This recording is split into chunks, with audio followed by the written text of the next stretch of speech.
Isiniguro naman po ng pamunuan ng Victory Liner na hindi nila pababayaan yung mga naging biktima ng aksidente kanina madaling araw dyan sa may Muñoz, Nueva Ecija.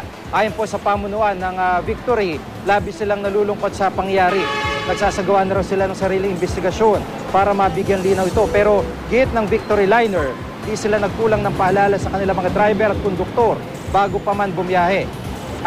SOP na raw ng kumpanya siguruhing may sapat na pahinga kanilang mga tao bago palisin.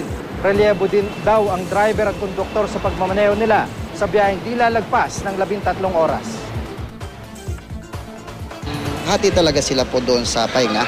Hati din po sila sa pagmamaneho. Lahat ng mga yung mga na-involved doon na sugatan o na nagkaroon na namatay doon kung sakali na anong nangyari, pananagutan po naman ng Victory Liner po.